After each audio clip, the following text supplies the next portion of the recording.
Tunduk, patuh, dan terus kita melakukan amal-amal soleh. Syaratnya amal soleh ada berapa? 2. Yang pertama, ikhlas. Yang kedua, ittiba. Syarat dalam kita beramal itu, syarat diterimanya amal 2. Ikhlas dan ittiba. Ikhlas dan ittiba. Ikhlas semata-mata karena Allah dan kemudian mengikuti contoh Nabi SAW. Dalam kita melakukan amal-amal soleh, harus kita ikhlas karena Allah dan mengikuti contoh Nabi Muhammad SAW. Harus kita ittiba. Kalau nggak ittiba, kita akan sesat nantinya.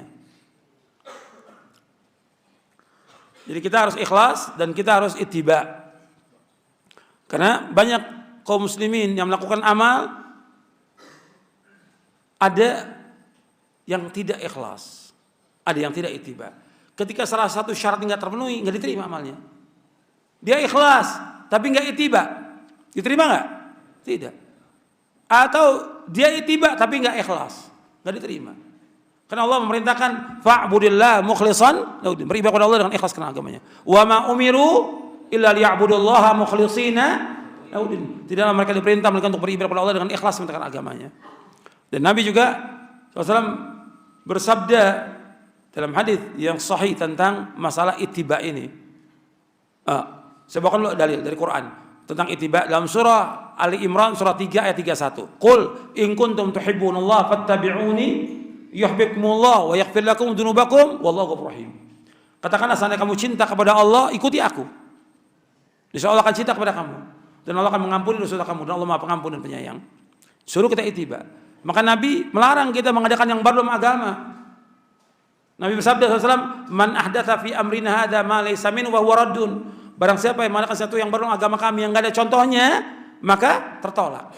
Hadis ini sahih riwayat Bukhari dan Muslim dari Ummul Mukminin Aisyah radhiyallahu anha wa ardhaha. Kita wajib ikut. Kalau Nabi sudah putuskan satu perkara, Nabi suruh ikut untuk ittiba, jangan kita tolak. Jangan kita mengadakan yang baru dalam agama ini. Ketika orang menyalahi perintah Nabi, beda dengan menyalahi perintah orang biasa. Kalau menyalahi perintahnya orang biasa, ustadz, dai, itu dia mungkin gak ada masalah. Tapi kalau sudah menyalahi perintahnya Nabi, pasti sesat dia. Pasti sesat. Allah akan kenakan kepada dia fitnah dan Allah akan azab. Allah berfirman dalam surah An-Nur, surah 24 ayat 63. Antum lihat. Surah An-Nur, surah 24 ayat 63. Allah berfirman, "Falyahdharil ladzina yukhalifuna an amri an tusibahum fitnatun aw yusibahum adzabun alim." Hendaklah berhati-hati orang yang menyalahi perintah beliau akan terkena fitnah atau azab yang pedih. Surah An-Nur ayat 63. Hendaknya berhati-hati orang yang menyalahi perintahnya Nabi Muhammad SAW akan terkena fitnah atau azab yang pedih. Itu hati-hati kita. Jangan sampai kita terkena fitnah dan juga azab dengan menyalahi perintah Nabi Muhammad SAW. Maka dijelaskan oleh Syekhul Islam Ibnu Taimiyah di dalam Majmu' Fatawanya bahwa ketika orang berbuat kesyirikan dan juga bid'ah disebabkan karena mereka meninggalkan ittiba. Kepada siapa? Kepada Nabi Muhammad sallallahu alaihi wasallam.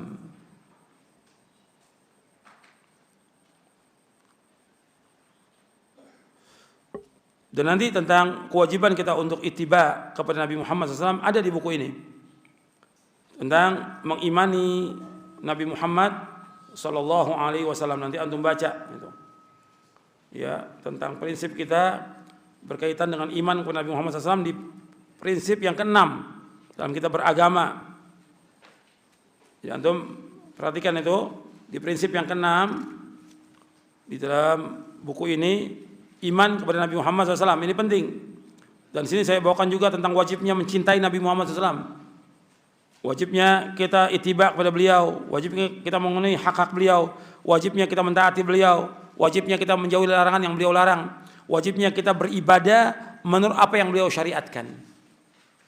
Ayat yang tadi surah 24 ayat 63 itu ayat ada di sini di halaman 97. Tentang konsekuensi dan tanda cinta kepada Nabi Muhammad SAW. Halaman 97. Dan orang kalau taat kepada Nabi itu pasti dia akan dapat petunjuk, pasti. Dan nggak boleh kita berbuat kesyirikan, nggak boleh kita berbuat bid'ah, karena yang pertama kali mendakwakan dakwah tauhid setelah para nabi semuanya melakukan Nabi Muhammad SAW. Dakwah tauhid. Kita wajib ittiba bagaimana mendakwakan dakwah tauhid dan melarang umat dari berbuat syirik. Dan kita juga nggak boleh melanggar perintah-perintah Rasulullah SAW. Nggak boleh kita berbuat bid'ah, karena melarang perbuatan bid'ah adalah Rasulullah Sallallahu Alaihi Wasallam.